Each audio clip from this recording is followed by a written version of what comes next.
The billionaire stood frozen in the crowded airport terminal, balancing a paper cup of coffee in one hand and scanning for an empty seat before her delayed flight. Only one remained, beside a tired-looking single father whose little daughter slept with her head on his shoulder. "Can I sit with you?" she asked softly. The man smiled without hesitation. Of course. Neither of them noticed the charity bracelet peeking from beneath his jacket sleeve, or that it carried the name of the foundation she had unknowingly depended on for years. Rain streaked across the giant windows as announcements echoed overhead. Travelers groaned about delays, but Daniel Carter barely noticed. His attention stayed on 7-year-old Lily, who clutched her stuffed rabbit even in sleep. The woman beside him removed her designer coat and folded it neatly across her lap. Despite her elegant appearance, exhaustion lined her face. Daniel offered the untouched muffin he'd bought for Lily. "I think we overestimated breakfast."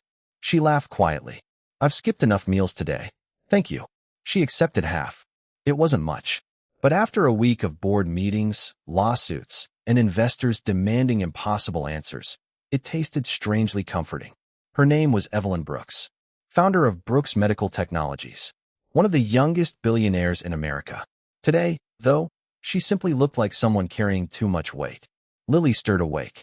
She looked at Evelyn for several seconds before holding up her stuffed rabbit.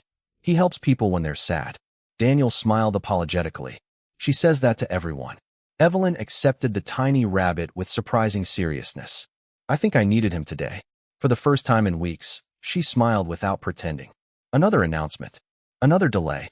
3 more hours. Passengers scattered in frustration. Daniel checked his wallet. Enough money for 1 sandwich. Not 3. He quietly stood. "I'll be back." Evelyn noticed him returning 15 minutes later with only 1 children's meal. He watched Lily eat while pretending he wasn't hungry. She said nothing, but something about that small sacrifice stayed with her. An elderly man nearby suddenly collapsed. Panic spread instantly. People reached for their phones. Daniel didn't. He sprinted forward. Years earlier, he'd worked as a volunteer firefighter before leaving to raise Lily after his wife's death. Training never really leaves. He checked the man's pulse, directed strangers calmly, started CPR. Within minutes, airport medics arrived. The old man gasped. "Alive." Applause erupted around the terminal. Daniel quietly returned to his seat, as though nothing extraordinary had happened. Evelyn stared. "You never mentioned that." He shrugged. It was just what needed doing. Hours later, boarding finally began. Coincidentally, their seats ended up across the aisle from each other. During the flight, Lily colored pictures while Daniel completed paperwork. One envelope slipped onto the floor. Evelyn picked it up. Across the top she read, "Hope Bridge Children's Hospital Annual Giving Confirmation." She apologized for looking. Daniel smiled. "It's okay." Inside were receipts. Not for donations received. For donations given. Small ones. $20. $35. $50. Every month. For almost 6 years. Evelyn frowned. "Most people would understand if you kept that money." Daniel looked out the window. "When Lily was born premature, strangers paid hospital bills we never could." He paused. "They never told us who helped. So now, I help another family every month. It's probably not enough, but maybe someone sleeps easier." Evelyn couldn't answer. Because Hope Ridge, that hospital, that exact emergency fund, had been created by her. Years ago, after losing her younger brother because her parents couldn't afford experimental treatment. She had promised no child would ever be turned away because of money. Yet she never knew the names of those it helped. Not even Daniel's. Back in New York, life moved on. Daniel returned to driving a city bus. Evelyn disappeared into boardrooms again. Still, she couldn't stop thinking about him. Not because he'd saved a stranger. Not because he'd shared his food. But because someone with almost nothing had quietly become one of the foundation's most faithful donors. She asked her assistant to investigate.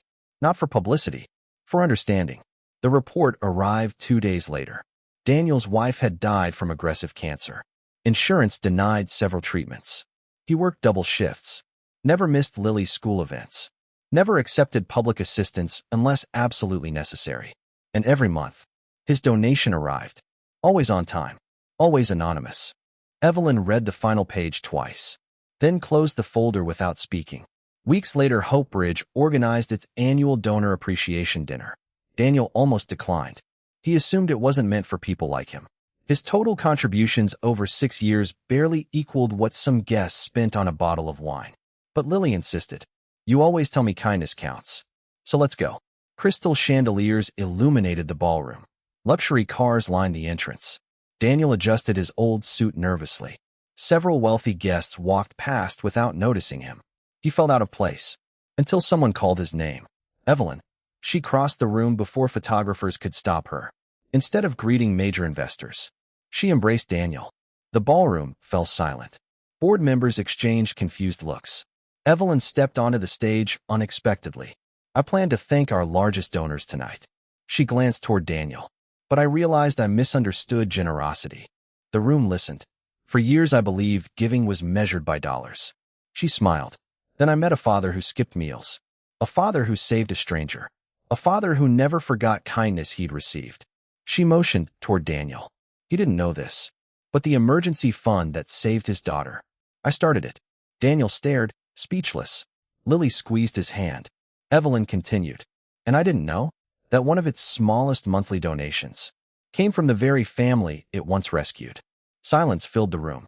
Many guests quietly wiped away tears. After the applause faded, Evelyn handed Daniel a framed certificate. Not for the amount he'd donated. For something else entirely. It read, the Heart of Hope Award.